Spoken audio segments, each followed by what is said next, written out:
Assalamualaikum warahmatullahi wabarakatuh. Hai Sobat Bahari, perkenalkan, saya Vanessa Dianti dari Prodi Teknologi Aquaculture semester 3, kelas AKB.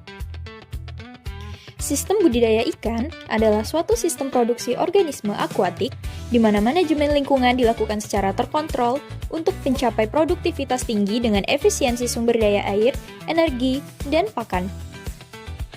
Jenis sistem budidaya ikan yang ada di BPBAT Sungai Gelam antara lain sistem kolam tanah, kolam beton, dan kolam terpal. Pada kolam tanah, biasanya digunakan untuk pembesaran ikan konsumsi, pemeliharaan calon induk, dan penebaran larva awal. Pada kolam beton dan kolam terpal, biasanya digunakan untuk pemijahan ikan, pemeliharaan larva, pendederan, dan seleksi calon induk. Ikan ekonomis penting air tawar yang ada di BPBAT Sungai Gelam ada ikan lele, ikan nila, patin, gurami, ikan mas, ikan jelawat, baung, dan ikan gabus. BPBAT Sungai Gelam merupakan balai perikanan air tawar yang melakukan kegiatan hatchery, pendederan, pembesaran, pemeliharaan induk, dan kultur pakan alami. Dalam kinerja biologi pertumbuhan ikan seperti lele, nila, patin, dan ikan mas tergolong baik karena balai menerapkan pakan dengan teratur sesuai stadia. Setiap kolam juga memiliki padat tebaran terkontrol dan memiliki kualitas air yang stabil. Selain itu, penyimpanan dilakukan secara rutin, pengecekan kualitas air secara teratur, aerasi yang stabil, dan manajemen pakan yang efektif dan tepat dosis.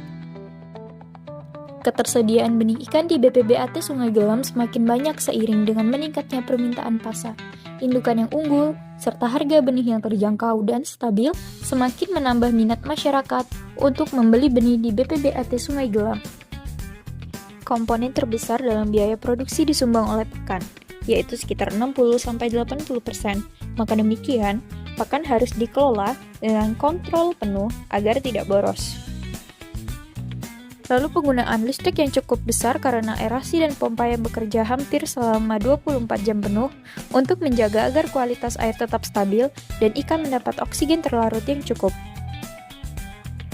Perawatan pompa, blower, bak pemijahan, jaring, hapa, alat panen, probiotik dan kapur juga perlu diperhatikan agar dapat digunakan dalam jangka panjang dan biaya menjadi terkontrol.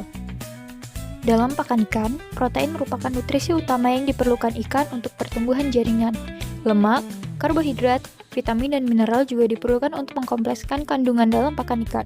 Masing-masing kandungan tersebut memiliki fungsi yang mendukung pertumbuhan dan perkembangan ikan. Pakan alami juga digunakan pada saat masa pembenihan atau pada beberapa hari setelah telur menetas. Di BPBAT, pakan yang digunakan disesuaikan dengan kebiasaan makan ikan. Sebagian pakan ada yang dibuat sendiri di BPBAT, ada juga yang dibeli dari produsen luar. Pakan yang dibuat di BPBAT merupakan jenis pakan tenggelam dan hanya diberikan pada ikan yang memiliki habits makan bottom feeder atau makan di dasar kolam seperti ikan patin dan ikan jelawat. BPBAT menggunakan beberapa sistem budidaya, salah satunya dengan sistem bioflok. Sistem ini digunakan oleh divisi ikan lele untuk memelihara calon induk dan pendederan.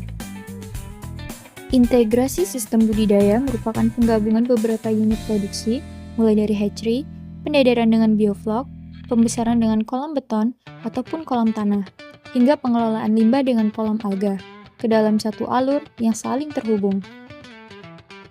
Dengan integrasi ini, setiap tahapan budidaya dapat saling mendukung sehingga pengelolaan kualitas air menjadi lebih terkontrol, efisien pakan meningkat, risiko penyakit menurun, dan sistem produksi di BPBAT Sungai Gelam dapat berjalan secara lebih efektif, berkelanjutan, dan stabil dari awal hingga panen.